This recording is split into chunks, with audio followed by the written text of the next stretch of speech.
Team India से बात की, कैसे खुशी जाहिर? नहीं, पूरा देश खुश है, खास करके ऐसे हालात में जब खुश होने की बहुत वजह नहीं होती है ना, तो कोई भी खुशी काफ़ी खुशी दे जाती है। तो एक तरह से समझिए कि इस दौर में इस उपलब्धि से बेहद खुशी है। उनको शुभकामनाएं, पूरी टीम को, सपोर्ट स्टाफ को, कोच को, सेक्रेटरी साहब को भी, उनका भी बहुत योगदान रहा होगा। मेरा तो सिर्फ ये कहना है कि ये 17 वर्ष बाद आया, संभवतः आखिरी बार 2007 में जीते थे। तो ये एक मुल्क के लिए, पूरे देश के लिए बेहद खुशी का क्षण है।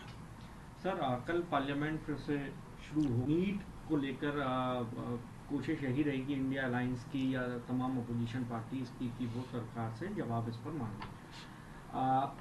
कल की रणनीति आप लोगों की क्या रहने वाली है? देखिए, इसको रणनीति न कहा जाए। रणनीति में रण शब्द आता है। युद्ध के लिए तो हम वहाँ हैं नहीं, संवाद के लिए। और संवाद क्यों चाहिए? धर्मेंद्र प्रधान जी कुछ कहते हैं, रिजिजू साहब कुछ कहते हैं। आप बच्चों से पूछिए ना जो सड़कों पे हैं, वो क्या चाहते हैं।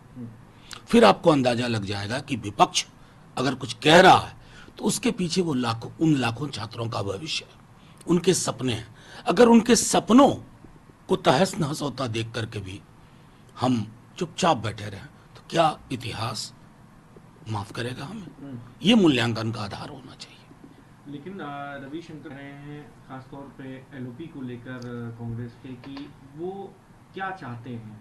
वो एलओपी हैं, मुद्दे को गंभीरता से लेना समझें, गंभीरता क्या होती है, और वो नेतागिरी चाहते हैं इस पे या जस्टिस? नहीं, मैं तो रविशंकर जी से चाहूंगा कि आप थोड़ा गंभीर होइए। आप में भी गांधीर्य का बहुत अभाव है। जाकर के सड़क पे बच्चों को कह के देखिए हम ऐसे काम कर रहे हैं। आप बोल नहीं पाइएगा, इतना आक्रोश है लोगों के बीच में। तो एलओपी क्या करे? उस आक्रोश को खत्म करके दे, उसका जिक्र ना करे। मतलब रविशंकर जी को ये तो समझना होगा ना, किसान आंदोलन के समय में इसी तरह के बयान दे रहे थे, वापस लेना पड़ा ना। सड़कें जब रोशन होती है ना, जाग जाती है ना रविशंकर जी, तो वो मेजॉरिटी, एब्सोल्यूट मेजॉरिटी नहीं देखती है, सनद रहे। सर, कल ड्यूटी की मीटिंग हुई, संजय झा को वर्किंग प्रेसिडेंट बनाया गया, कई सारी बातें सामने आई। आपको लगता है कि ये एनडीए के लिए ठीक रहेगा और बिहार के लिए, क्योंकि वो लोग तो फिर से रिपीट करने की बात करते हैं? नहीं, तो वो उन सब में उनके दल का मामला, मैं क्यों टिप्पणी करूं। लेकिन मुझे जो थोड़ा कष्ट हुआ, क्योंकि नीतीश जी जब हम लोग साथ में थे या जब ये अलग अलग भी थे, तो विशेष राज्य का दर्जा बिहार की ये 2 दशक पुरानी लगभग मांग है, लगभग 2 दशक, 1.5 दशक। कल मैंने जो सुना है मीडिया में जो आई है कि प्रस्ताव में है कि विशेष राज्य का दर्जा या विशेष पैकेज, ये जो या बीच में आया है ना, हमें बहुत चिंता है इसकी। ये या बिहार को नहीं चाहिए। बिहार को विशेष राज्य का दर्जा, साथ में विशेष पैकेज चाहिए, या के बिना। और ये मांग रही है सिर्फ ऐसा नहीं कि तेजस्वी जी और राजद की, बल्कि पूरे बिहार की ये मांग रही है। हम श्रम आपूर्ति वाले राज्य के दर्जे में पड़े हुए हैं, चिंता नहीं है। ये चिंता होनी होगी, उसके लिए हमें विशेष राज्य का दर्जा, साथ में विशेष पैकेज चाहिए। उस प्रस्ताव से मुझे थोड़ी निराशा तो हुई है। सर, कल लालू जी ने एक सामने आया इमरजेंसी को लेकर, क्योंकि काफ़ी पार्लियामेंट में चर्चा रहा, उस पर अलग अलग नेताओं ने बयान दिए अपने अपने। उसमें एक लाइन ये भी थी जिस पर सरकार घेरने की कोशिश कर रही थी कि इमरजेंसी उस वक्त ठीक तो नहीं थी, लेकिन हमें देशद्रोही नहीं कहा गया। इस तरह आप नहीं, उनका वो संस्मरण पूरा मैंने पढ़ा है और कई बार उनसे बातचीत में भी ये चीजें हम जानते हैं। इंदिरा जी ने इमरजेंसी लगाई, लोग जेल में गए, लेकिन उनके साथ ऐसा दुर्व्यवहार नहीं हुआ था।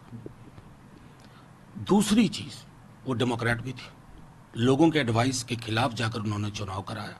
2 वर्ष के अंदर चुनाव के नतीजे उनके खिलाफ गए, स्वीकार किया।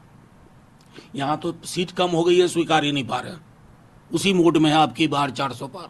तीसरी बात मैं बार बार कहता हूं, इंदिरा जी के एडवाइजर्स उतने अच्छे नहीं थे जितने मोदी जी के हैं। वो आज वाले होते हैं ना उनके पास, जैसे मोदी जी को एडवाइस दी गई है कि 352 लगाने की जरूरत नहीं है, 352 वाले हालात पैदा कर दो। सरकार की आलोचना करे तो कहो देश की आलोचना हो रही है, जेल में डाल दो। ये वाली जो इमरजेंसी का मॉडल है ना मोदी जी का, इंदिरा जी को ये विकल्प उपलब्ध नहीं था। बस इतना ही कहना। सर एक आखिरी सवाल दूँ, अरविंद केजरीवाल लगातार प्रयास में है उनकी और उनकी पार्टी के नेता की, उन्होंने अरविंद केजरीवाल की जुडिशियल कस्टडी 12 जुलाई तक फिर बढ़ा दी गई है। क्या उम्मीद है अभी कि जल्द उनको वो बाहर आएंगे, और वो क्योंकि चुनाव भी हैं आगे तो उनमें वो शामिल होंगे कैंपेनिंग? नहीं, हेमंत जी बाहर आए ना, ये भी बाहर आएंगे। हेमंत जी के बारे में क्या क्या टिप्पणियां कर रहे थे मोदी जी, अमित शाह जी, आज कौन अपोलोजाइज करेगा? क्योंकि हाईकोर्ट ने कहा कोई केस ही नहीं बनता। तो ये ईडी, आईटी, सीबीआई को आपने एक हिंसक उपकरण के रूप में इसका इस्तेमाल किया। ये वेंडेटा पॉलिटिक्स के अंतिम सांसें गिन रहा है ये पॉलिटिक्स। प्रधानमंत्री जी को मैंडेट को समझना होगा संजीदगी से, और बड़ी बड़े जो भाषण दे रहे थे झारखंड में, हेमंत जी को क्या क्या नहीं कहा, आज तो सबका जवाब मिल गया। एक तमाचा है उन लोगों के मुंह पर जिन्होंने इन संस्थाओं का, संस्थानों का विशुद्ध राजनीतिक उपयोग किया।